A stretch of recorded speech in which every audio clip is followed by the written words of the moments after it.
Good morning, and thanks for joining us. It's Wednesday, March 4th, 2026. You're watching DeProgram with Ted Rall and John Kiriakou. Sitting in for John Kiriakou this morning, John has other stuff to do, is producer Robbie West. Robbie, thanks for joining us. Of course. It's a good day. Patrick McCain got fried. So this is no matter what else happens. We will be talking about the, I don't know about no matter what else happens, considering that we're in day 5 of the U.S.-Israeli war against Iran. So a lot could happen that's very bad.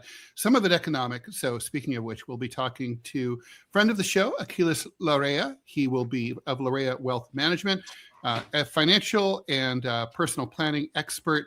He's going to fill us in on the state of the economy and what we can expect as oil prices continue to surge. Stocks bounced back a little bit this morning. We'll be getting into oil prices and gold, silver, all that jazz. Let's bring us up to date on what's going on just now. Obviously, the lead story is Iran.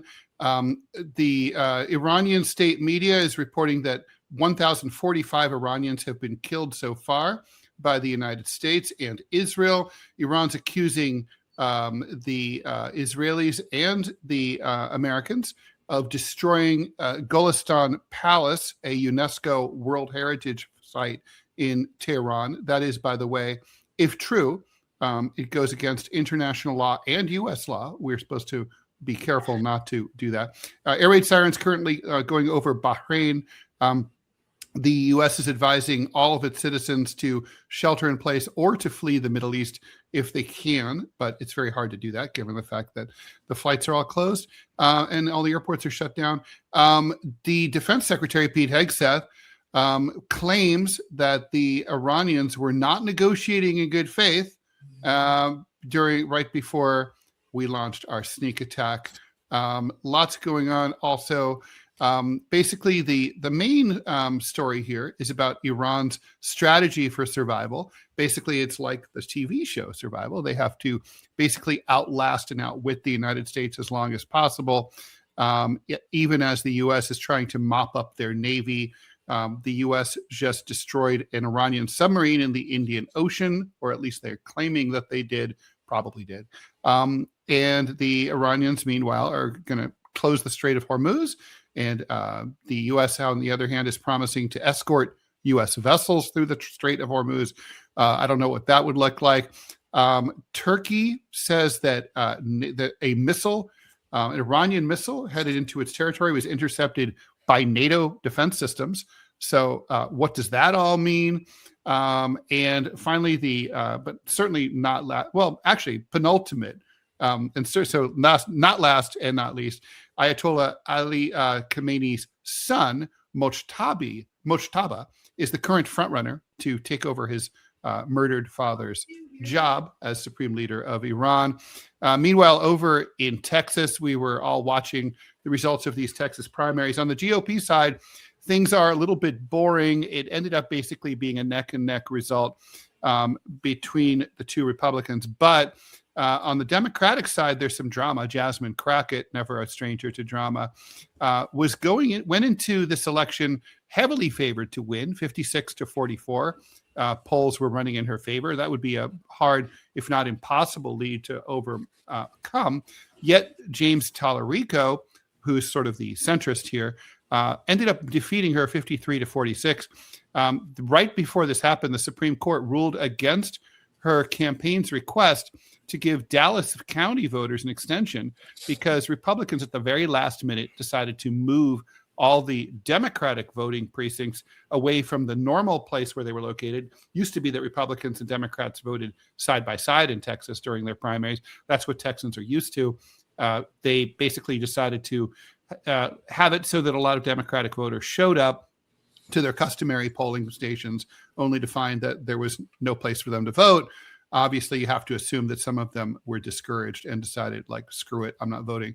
And so, Jasmine Crockett, I don't care for her or against her, but it does sound like she has a credible case that she was cheated. Anyway, and we have Achilles joining us at 9:15, Robbie. We have a big pile of questions in the AHA slides. As usual, please like, follow, and share the show. Please put your questions into the live chat on YouTube and Rumble. If you're just joining us, John is out today. He'll be back tomorrow. We're here 9 a.m. Eastern time from Monday through Friday. Wow, that's a whole lot of, I get accused of talking too much on this show, but there's a lot of housekeeping. Okay, let's talk about, I always let John decide where we're going first. So Robbie, you get, as today's John, you get to decide where we go first. Good news first. Okay. I have no problem with good news first. The fact that Eye Patch McCain lost his primary, that gives me the warm tinglies, almost to Jeffrey Toobin level as an American. Do you want to explain exactly who you're referring to and what happened here? Yeah. So Dan Crenshaw was a congressman from Texas, from a very conservative part of Texas, and he was elected. And long story short, the guy went full neocon right out of the gate. I mean, he just got in bed with the special interests.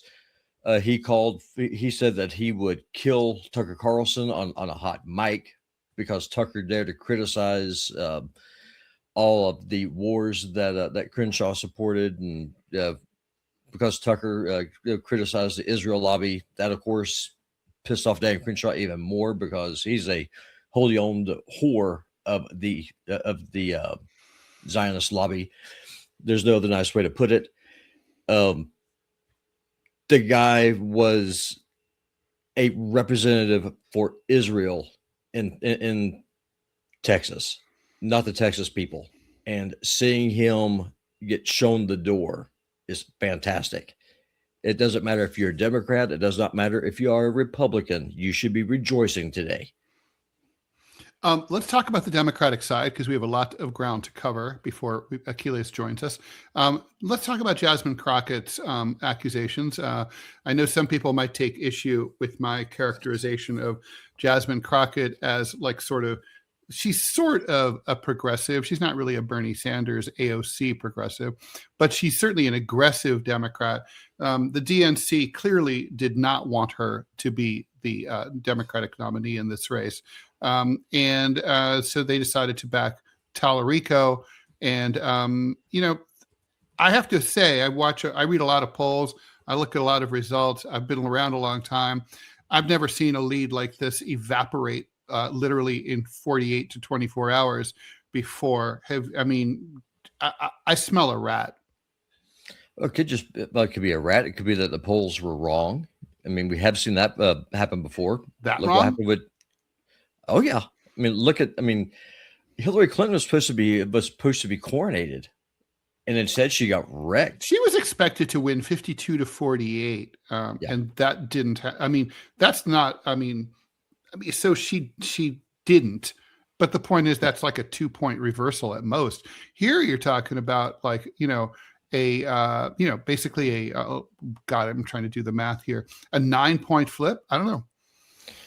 Well, also, I wonder, if they were just polling very heavy Democratic areas. I wonder if they just were victims of people drinking their own Kool-Aid. And another thing it could be is whoever the pollsters were contacting, there is the possibility that they said, yeah, I'll vote for her, because if they said they wouldn't, they would be afraid of being called racist. So I wonder if that plays into it. Maybe, but these polling organizations are pretty good. The idea that, pollsters can be wrong in a tight race, but this wasn't a tight race, Robbie. And then we'll move on, but I don't know. I know she got wrecked. And look, you can't ignore the factor that the Republicans literally moved the ballots. Logically, if you have two candidates, one's really in the lead, you suppress turnout. And the people who hate her, probably there were a lot more emotions against her than for her. People who supported her probably just weren't that excited about Tallarico, but maybe not that excited about her. I don't know. We need some Texans to chime in on this. Maybe we can get some into the chat. Robbie, before we move on, before we bring in Achilles, who I don't see yet anyway, we're expecting him in a few minutes. Let's talk about Iran. So actually, we should do some questions because Iran is going to require a further expose. So let's go ahead and get into the House slides. Well, actually, we have a. This is why we need 3 people doing this show. Yeah, we really do. Okay, so there's a super chat in today's in YouTube. Where are you, super chat? I saw. God, I just saw it. It's so annoying. I'm looking for it too. Oh, there it is. John Cusack, one of my favorite actors. Thanks for the $9.99. If and when do you think Iran will use sea mines in the Strait of Hormuz? Do they have the small boats required? I do think they're gonna mine the strait. That is a violation of international law, but this is war, and at this point, I think they're going to do that. Now, the thing is, the U.S. is, as Trump threatened, the U.S. is steadily involved in trying to degrade, if not destroy, Iran's fleet. Iran's fleet isn't that big a deal, but they only need a few boats to block the strait. Not to mention, they can shell and launch missiles from shore. So, they can do this. They can close the strait very easily, even without any naval vessels whatsoever. So I think that is going to happen. Also, reports are breaking out this is from Elliot, of NATO shooting down Iranian missiles heading for Turkey. Could this be a false flag intended to get NATO to attack Iran versus Article 5? Robbie? They're probably just trying to fly over Turkey. They're probably aiming for Jordan or someplace like that. So going over Iraq, look like what they normally do. They're probably just trying a different trajectory. I did think that either that or it could be an overshoot also. Yeah, or it could be one of the militias there in northern Iraq that shot the missile. I mean, who the hell knows? Adam, probability that Iran runs out of rocket launchers for missiles and drones within the next 7 days. Gulf countries have good poker faces regarding stockpiles. Interested in our takes. Well, I mean, we are obviously targeting those. The U.S. and Israel are targeting those launchers, and obviously they're taking them out as much as possible. The Iranians are going to disguise them and move them. But I think what happened in the West Bank with Hamas shows that you can continue to launch rockets even from a heavily degraded situation.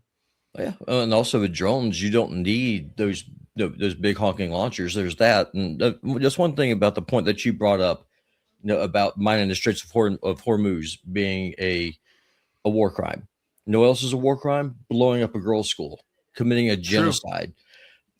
We went Pearl Harbor Japanese style, launching a sneak attack during negotiations.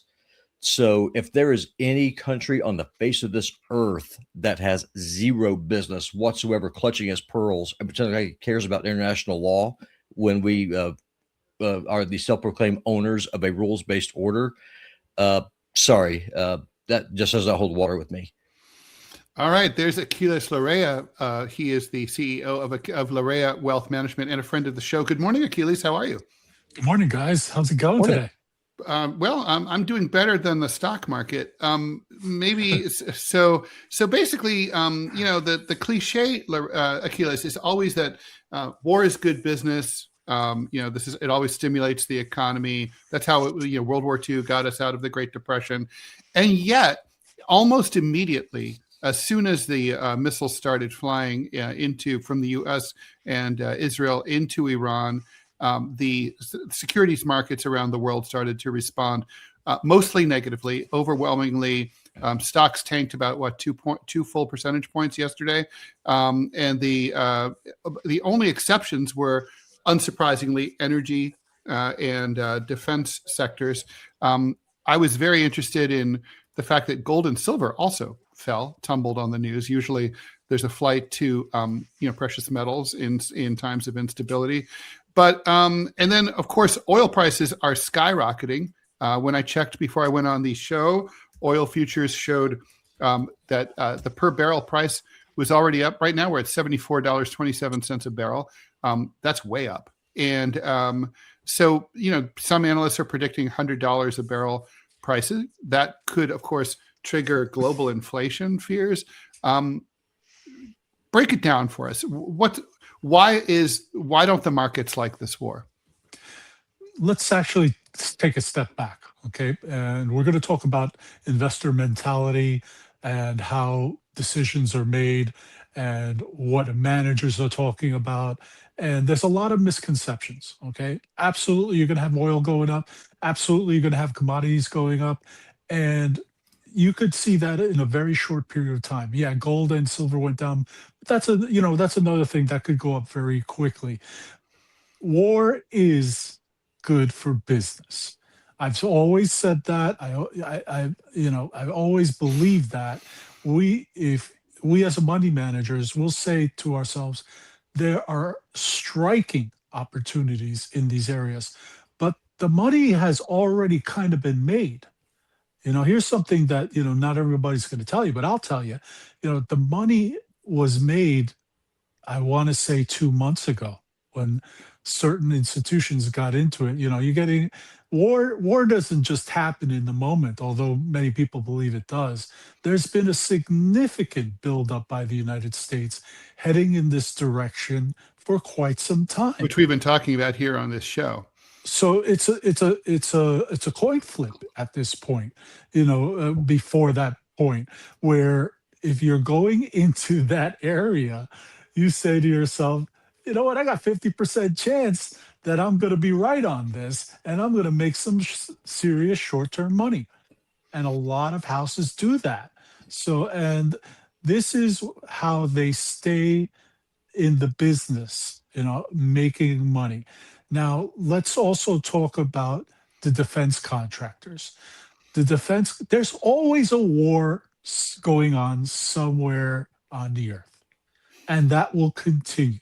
So your Lockheed Martins, your RTXs of the world, Raytheons, your Honeywells, all the companies that produce this infrastructure of the war machines per se are going to benefit greatly. And we saw that.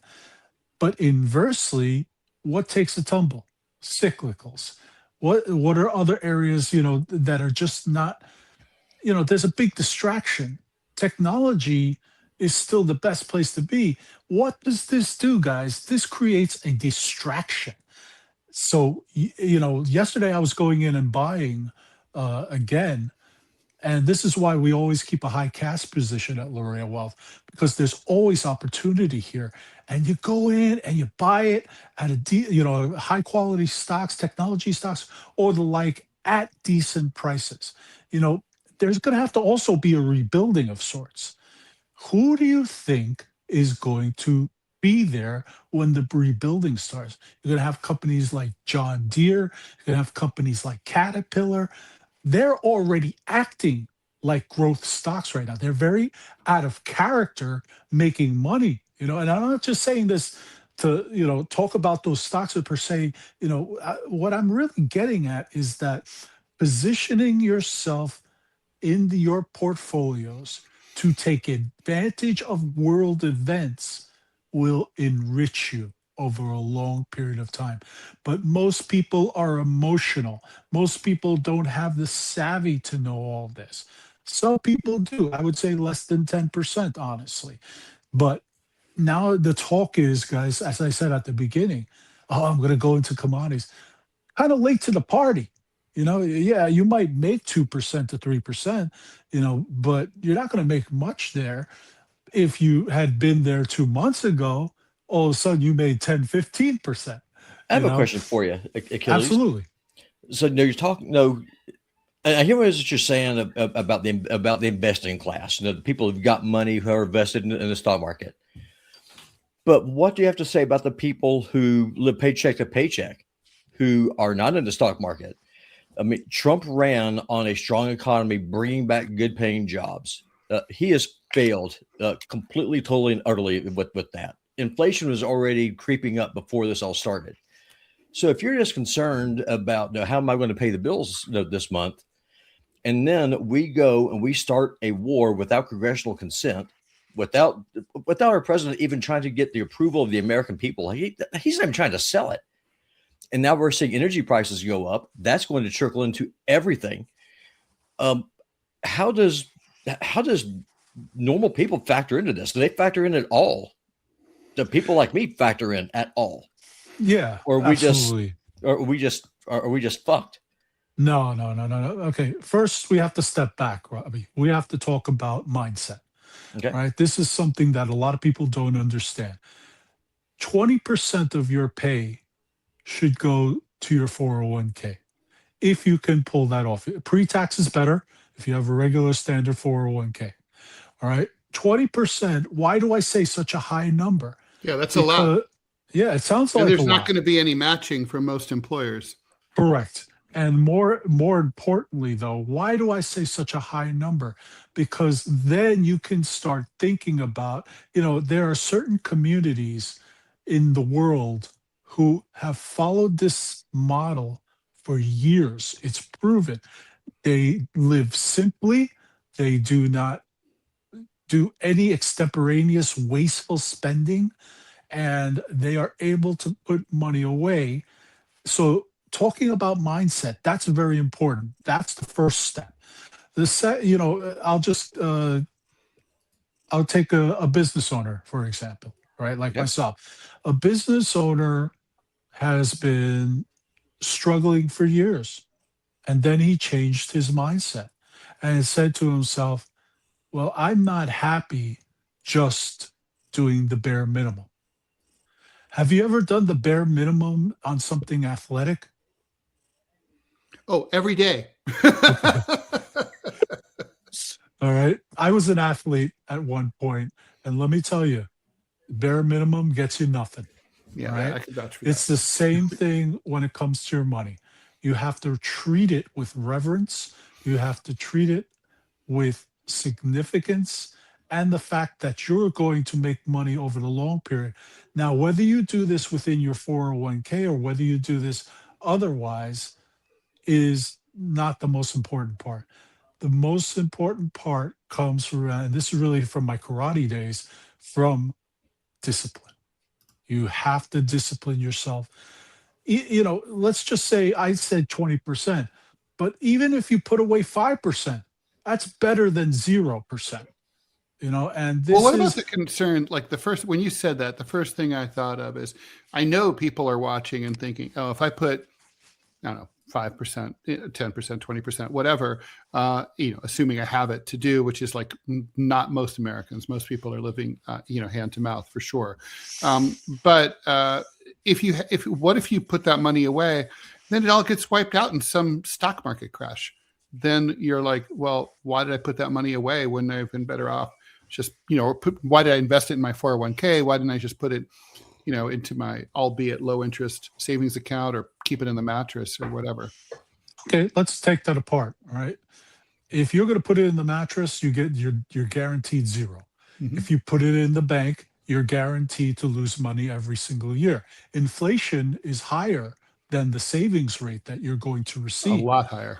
Yeah. So you need to seriously consider going back into the market while certain prices are low. When these events happen, guys, you have to take advantage of it. You can't sit by idly. You have to put more money in and not, damn the consequences.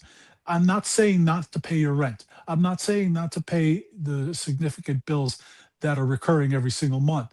I'm saying that the money that you would normally spend to go out eat, you might eat once or twice a month, right? But take one of them, one of those instances, or tighten the belt. All right. This is nothing new. When people tighten their belts and really concentrate on the positivity that comes from putting a significant amount of money away, yes, you must have a cash reserve. Absolutely. Right. But when that cash There is a reserve, risk always. there's risk in anything. You walk across the street, there's risk. Right. But the market's risk reward ratio, the reward is much better than just keeping it under the mattress, than keeping it in a money market account. Money market is great. I'm going to tell you when it's the only time I think it's great. When you're going to go make a significant purchase. That's the only time. All right. So you're But putting money aside for like a down payment on a home or something like that. right, and then you get you paid 3.7% and the like before you actually purchase the home. All right. So that's one instance. Or you're going to buy a car, or you're going to buy something But not long significant. term. Yeah, it's for the moment. All right. Akilis, let's And talk about the crisis. I'm sorry, but I do want to yeah, get this. I mean, I know that's what our viewers are going to want to know about. I mean, so how do you see how do you see things playing out here with this conflict? What kind of timeline? What's going to be? What sectors? How are the various sectors of the market going to respond? And I'm really curious about this gold and silver thing. Why didn't gold and silver go up? yeah. Let's take this apart. If we're talking about conflict time, who knows? The talk is 1 month. Talk, it could be 6 weeks. No one knows. No one knows at this point. However, Iran does not have an unlimited supply of munitions, versus the United States. Neither did Afghanistan, but they kept us bogged down for 20 years. Well, there's a lot of ineptitude and, a lot of bloated, wasteful spending that occurred in Afghanistan. We're not going to a ground war yet. Now, if we go to a ground war, then war starts becoming more expensive.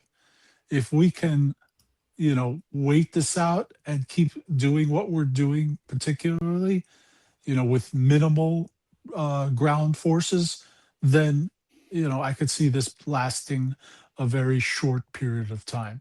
And honestly, we don't need to be the policeman of the Middle East on this. So that's one aspect. Well, it does look like that's the direction that we're heading again, right? Well, yeah, policy aside, let's talk about gold, right? The reason why gold didn't move, gold has experienced a significant upturns. Gold and silver actually have experienced significant upturns in a very short period of time. When, the gold bugs, as I call them, whenever there are periods of uncertainty in the stock market, gold and silver tend to go up, not in tandem, but they tend to go up. However, that uncertainty is unfolding in the market.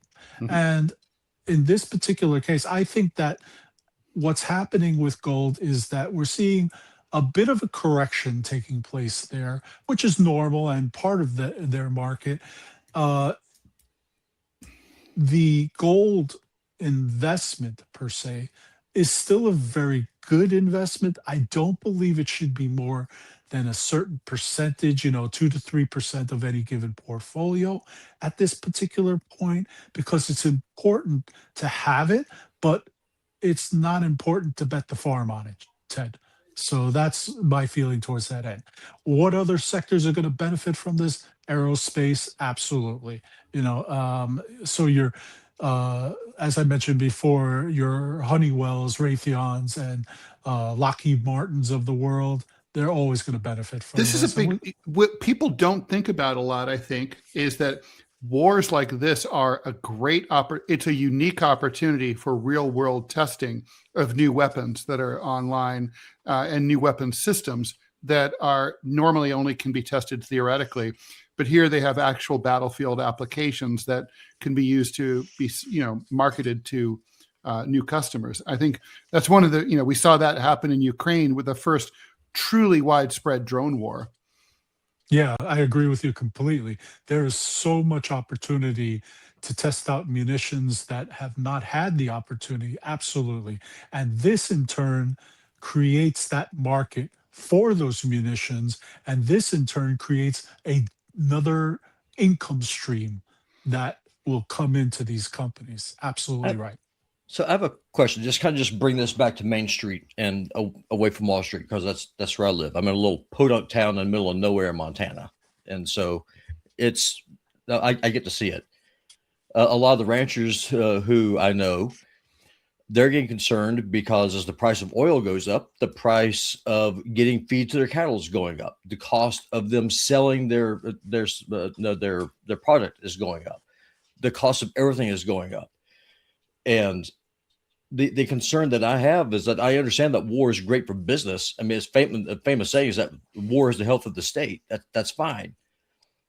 But when it comes to people just trying to figure out how you're going to live month to month, this is a disaster for them. Or am I wrong? I mean, gas prices going up 30, 40, 50 cents a gallon isn't going to affect somebody who's making a couple of $1 million a year.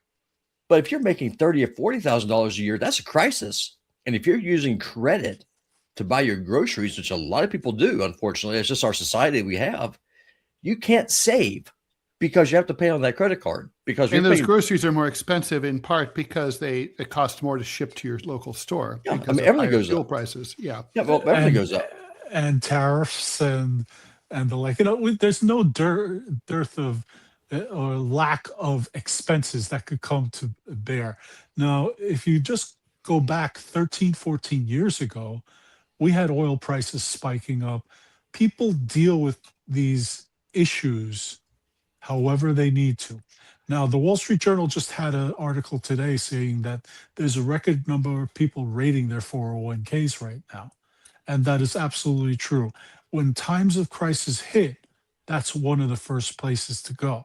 So, and then as you mentioned, credit cards, with credit cards being, 28 to 33% or higher, that's another place people are going to go to. But once again, it's mindset and short-term thinking, because you're doing whatever it is that you have to do to survive and not thinking of the long-term damage that you're doing to yourself. And, I would just go back and say to yourself, hey, is this absolutely necessary, or can I hold off and weather the storm to a point? Yeah, I guess we don't know how bad this storm is going to get economically, obviously. Last question, Achilles. Where do you see oil prices going? I mean, and it's just just by the way, the market just opened, and we see some recovery. Looks like the Dow Jones Industrial Average is up about 0.13% right now. So there's a little bit of profit taking. Anyway, where do you think, how high will oil spike due to the closure of the Strait of Hormuz and all that? Well, the question now becomes, how is it really closed? Is it how affected the strait is Right. in terms of that? And is the United States, they say we're going to start escorting tankers through the strait, how effective that ability is. So the question now becomes, if those two factors are occurring, then we could see a very modest move to the upside. Remember, oil, when it goes up, always dramatic at the beginning at the pumps. But you ever notice that it doesn't come down as dramatically once the emergency's over? Yeah, the downward pressure is always slower. Exactly. Although you can get some settling. We did see it if enough time goes by. Yeah, we're looking at probably anywhere between a 10 to 15% move on the upside. However, we see That's it big. going, yeah. Well, I mean, we're talking from the start, so we're already into that, Yeah. right? So, does it have more legs to go on? Who knows? I can't take my crystal oil ball out and tell you. Well, if you can, give me a call. Not that not that I have spare money lying around. I'm gonna go play the lottery if that's the case. But that, all kidding aside, yeah, we're looking at probably another move. 3-4% more. If this gets resolved through diplomacy, diplomacy has. Take a look at the United Nations. The United Nations has stopped major wars have occurred on many fronts. But let's just say, for argument's sake, diplomacy starts getting a foothold into this, with the different Arab nations involved and the like. Hopefully that takes root and we can come to some sort of agreement. But if it doesn't, and this becomes prolonged and the ground troops get into there, then we're going to face some challenges. And it wouldn't be crazy to say, oil being $85 a barrel and the like. But I also want you to remember and consider that oil has been a commodity that has been depressed for quite some time, Ted. So this is nothing that is out of the ordinary. It's just that when these events occur, They are most certainly challenging. They hit, as Robbie was saying, hits the pocketbook right away, and you For feel it. sure. And we're already feeling it at the grocery store. We're already feeling it at the gas stations. How much more can we take? And this is the time where you really have to say to yourself, as a consumer, do I need this, or do I need to be more strategic about my expenses? Because that mindset of being strategic will help you immensely when you're making your day-to-day decisions. Achilles, thanks so much for joining us. Achilles Thank you. Larea is the CEO of Larea Wealth Management in New York City. We'll have you back soon, I'm sure. Thank you very much. Thank you. Thank you. Okay, so Robbie, if we have an ad, let's go ahead and get that ad when you have a chance. Yeah, I'll go ahead and do it now. And that's actually a good segue, because I had a commenter ask if we have angel investors. I'm going to answer that right now while I get this pulled up. Our angel investor is you, the viewer. We have no corporate backing. We have got no one with deep pockets backing up this show. And to be very specific, we have no financial relationship with Achilles whatsoever. None whatsoever.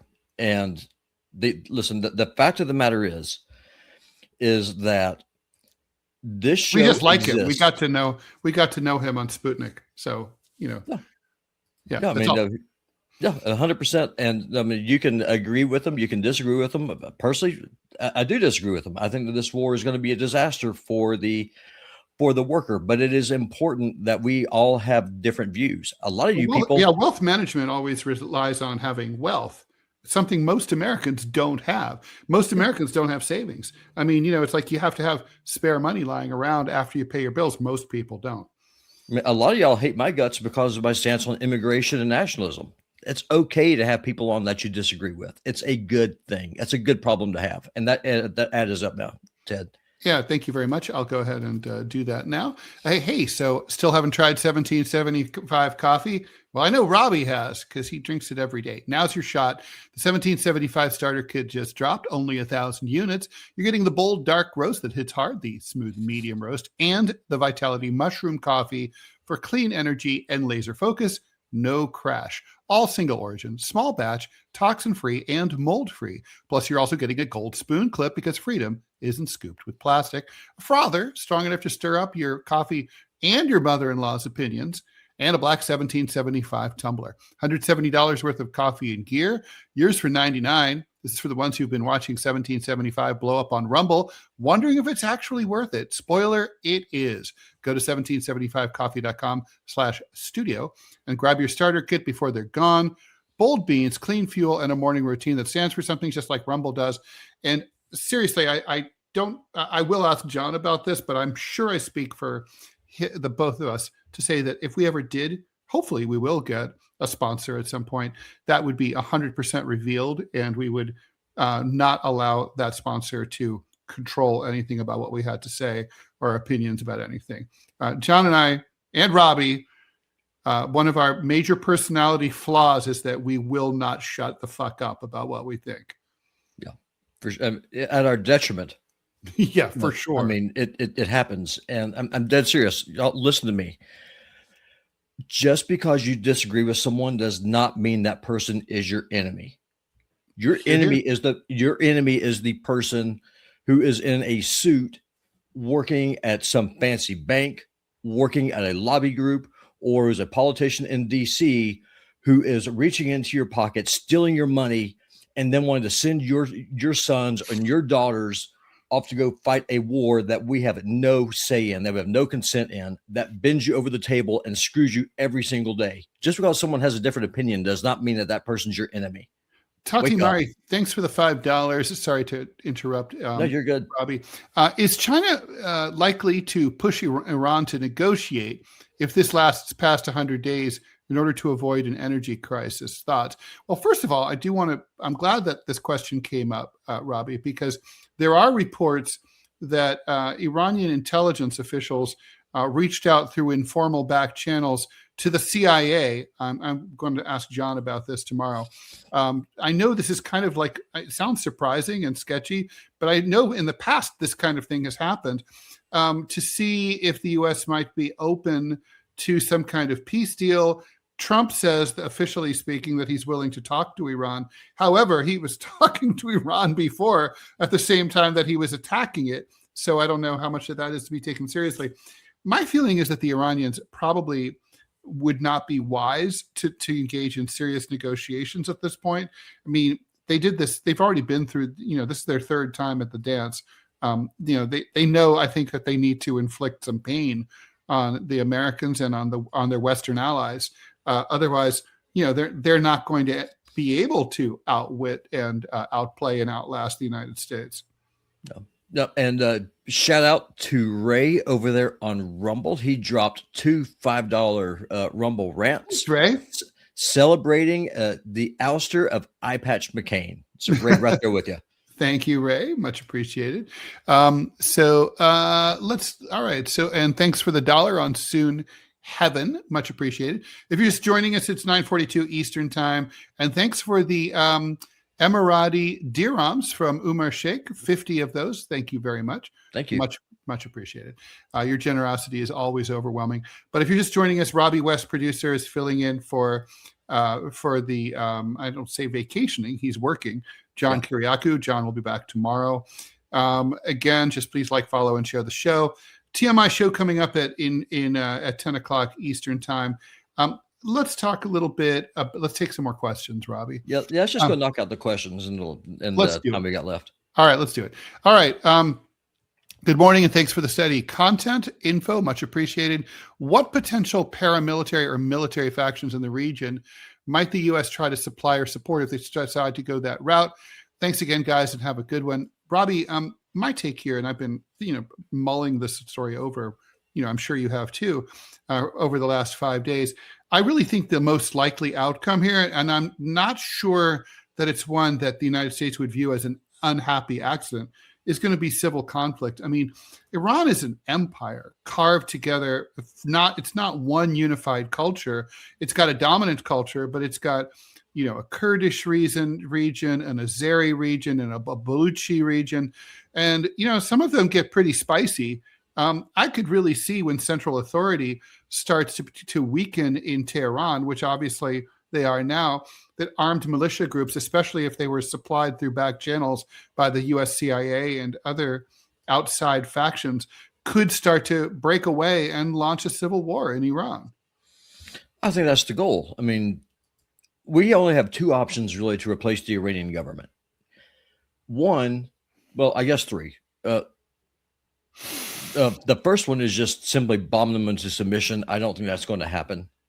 I mean, it's an ancient culture. It's a militaristic culture. They understand war. I don't think they're going to be going away. We can't bomb them into submission. Option number 2 is an American invasion. I cannot think of anything that would actually cause more unrest here in this country than us deploying ground troops to go fight and die for Israel in a ditch in Iran. I just don't see it. So that leaves civil war. And I think that's what it is that we're going for. And the question I have to ask myself, and I mean this sincerely, I see a lot of people in the chat say, well, Robbie, why are you supporting the Iranian government? I don't support the Iranian government, but also is not my problem. My government is my problem. The Iranian government is not my problem. And it is entirely possible to say Saddam Hussein was evil and the United States should not have invaded Iraq. It is entirely possible to say, both the Democrats and the Republicans are evil. It is entirely possible to say that there are no likable characters in this play. The Iranian government is extremely unpopular. I've been to Iran, Robbie. I mean, people have been asking me over the last few days, like, how do Iranians feel? And look, there's 92 million people, right? Imagine if you were traveling overseas and someone said, oh, what do Americans think about this or that? You'd be like, well, it depends who you ask, right? But overall, Iranians, they are more secular and more liberal than their government, and they don't want women behind veils. The majority of them, particularly in the big cities, they want to drink. They don't believe in Sharia law. They definitely would prefer a different government. But that doesn't necessarily mean that they want Reza Pahlavi back in charge. Only 21% of Iranians last year in a poll said they were open to some sort of constitutional monarchy. They didn't even talk about Pahlavi. And it doesn't mean that they want like a U.S. to be a U.S. puppet state. They're too proud for that. I mean, the Iranians, I think and then of course it's true that the government does have support in rural areas. Well, one thing people forget about this: Persia was old when Rome was young. Mm-hmm. Rome no longer exists. Persia does. Still going. So factor that in. Let's go on to the next question. Yeah, let's do this. This one's a great one for you, Robbie. I'm really glad that you're here for this one. The U.S. watchdog Military Religious Freedom Foundation says it's received email complaints that U.S. service members are being told that the war is meant to cause Armageddon or the biblical end times. Is this the new Crusades? And will it do more to unite Islam against the U.S.? Thanks for your thoughtful insight. I'll try to watch everything you appear on and am much better informed for seeing it. If you're a dispensationalist, yes. If you What's that? are, please explain. So a dispensationalist means that you follow John Nelson Darby and what he laid out with dispensations, which is that God works, and he works off of a calendar, and there's different dispensations of time, and that before Jesus can come back, there are certain things that must be fulfilled. Like the temple must be rebuilt because that's where the Antichrist is going to rule from. The Jewish state must be recreated, and these are things that dispensationalists teach, and that's one of the reasons why American evangelicals are so much in bed with Israel, because they think that for Jesus to come back, this has to happen. As a Christian, I can tell you right now, Jesus does not need your help. He'll come back when he's doggone good and ready, and he does not need to come back because of a nation that hates him and teaches that he is boiling in semen and crap, blows up a mosque. It's retarded. Do you believe these? I do believe these reports. That the 100% is getting. They believe it. Yeah. That's what they want. They want this to happen. And would it unite the Muslim world against the West? I can't think of anything greater that would. Paul is asking, what do we know about a bioweapons program? Do they have one? They might, but there's no evidence whatsoever. Let's see. Hearing the two of you talk, let's see. Some suggest that the U.S. backing the Kurds to fight in Iran. How do you think this affects their somewhat autonomy in Iraq, position in Syria, and what would Turkey think? I think the Kurds are not going to form a unified front. The Kurds are divided across these different borders. There is obviously they're the same people, but they don't have the same internal governance. I think that the Kurds are a pawn. That's what they are. They are there to be moved around and sacrificed. I don't think anyone has any interest in helping them set up a state. Turkey's opposed to it. Iraq is opposed to it. The Iranians aren't going to give up any of their territory for it. And why would they? Let's see. There's some question. Okay, sorry. Another question about that. Earthquake in Iran today. Was this a nuclear test? What happens if Iran nukes Israel? It was not a nuclear test. They're not nearly close enough to test a nuclear weapon. And also Iran is very seismically active. They get a lot of earthquakes.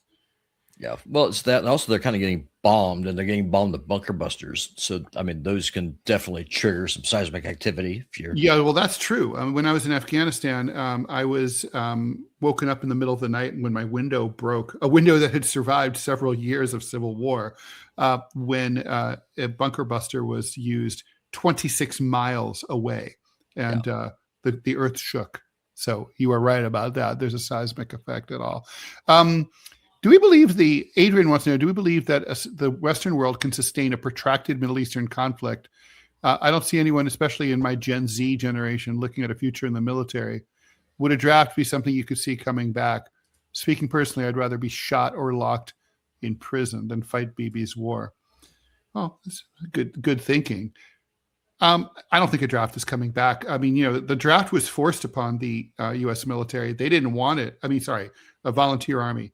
They wanted to keep the draft. They went out kicking and screaming. Now they would never want the draft back because the volunteer army is great for them. People who they're not having, like people like me aren't having our kids drafted and sent to wars we disapprove of. The only people who are going are volunteers. And so there's a higher level of enthusiasm, or at least passivity. Well, you're a student of history. I mean, remind me, Ted, when was the first draft in the United States initiated, and which president initiated it, and what happened in New York City when he did? That would be Abraham Lincoln, your favorite president, and half of the city burned down in the draft riots of, was it 1862? I want to say it was 1863. Uh-huh. So I mean, let's not pretend that the government actually gives a crap about what we want. If this war gets big enough, yeah, there'll be a draft, and our kids will be the ones paying the price for the ineptitude of our government. So what role should India play in this conflict? Stay out. That always wise. Was Ali Reza Rafi selected on the and then killed, requiring another selection that yielded Mojtaba Khamenei, or was Ali Reza Rafi disregarded entirely?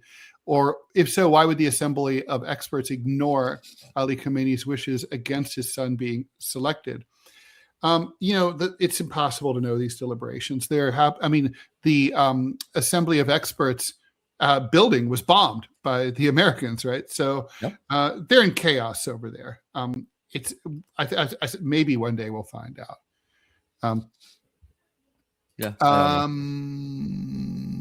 Do we think this bad war could eventually cause Democrats or Republicans to finally grow some balls and stand up to Israel in the future?